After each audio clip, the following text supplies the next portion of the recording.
programação Full Stack Developer, estruturas de repetição, JavaScript, TypeScript.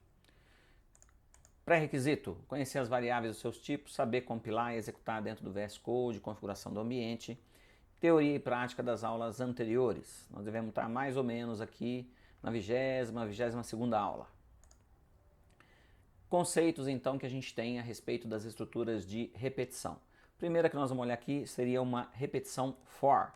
O que é uma repetição for? Repetição for é uma repetição para, ou seja, se eu traduzir isso daqui, quer dizer, para uma expressão inicial, eu tenho uma condição e um incremento. Então eu tenho expressão inicial, a condição, que ela tem que ser sempre verdadeira para continuar. Então isso é algo super importante, que esse cara aqui, ó, ele tem que sempre ser verdadeiro, perfeito? Para continuar. E aí eu tenho o incremento dessa condição, né? Então é algo que a partir do momento que ele executa todas as vezes que ele passar no início do meu for, ele vai incrementar, né? Então eu tenho a expressão inicial, a condição e o incremento. Eu vou mostrar melhor isso no exemplo. A outra forma que eu tenho para fazer o for seria aqui com o for in. O que é o for in? For in é quando eu declaro for uma variável in um objeto. Quer dizer, eu vou percorrer aquele objeto.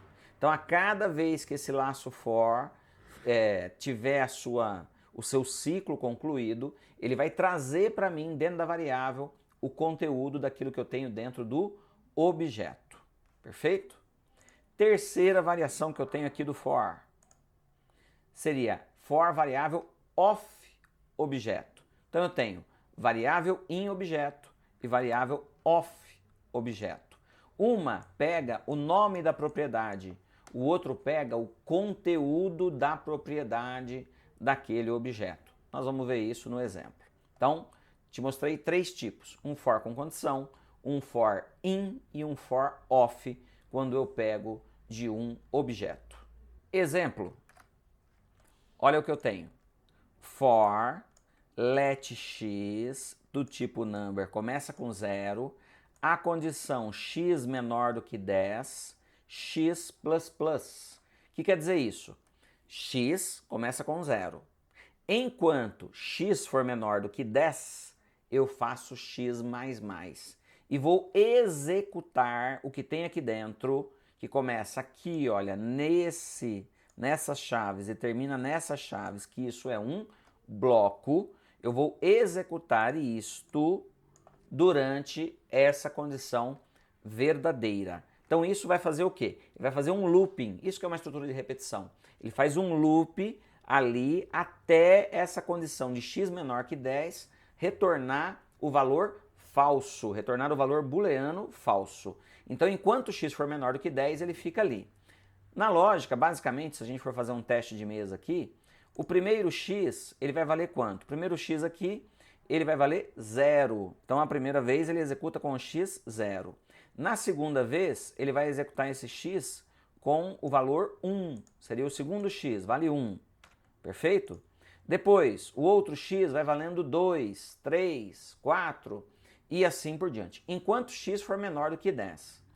Perceba que existe uma diferença quando nós falamos lá nas nossas aulas de operadores, quando eu uso x++ e ++x. Plus quer dizer mais, tá? Traduzindo aí para o português. Então, x++ ou mais x.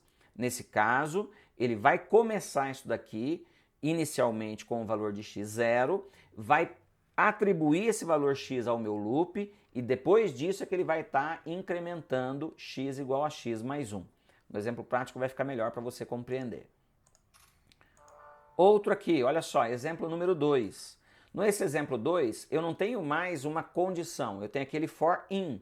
Então, nesse caso aqui, eu tenho o meu let x em nomes. E esse nomes, previamente, ele foi declarado aqui, olha só. Nomes é um array que tem Flick, Cursos e Zanata como conteúdo. Então ele vai fazer o quê? Ele vai percorrer esse objeto array do início até o final dele. Então ele vai percorrer isso 3 vezes. né? E vai atribuir um valor para a variável x. No caso do in, ele vai atribuir o índice, né? Que seria a origem, o nome da propriedade. Então, esse x aqui ele vai ser 0, 1 e 2, porque let x em nomes, quer dizer, o x que é o índice daquilo que contém, que está dentro de nomes. Então ele vai ser 0, 1 e 2. E aí depois a gente tem o for of desse cara aqui. O que é o for of? Olha só, aqui no caso é a mesma sintaxe anterior.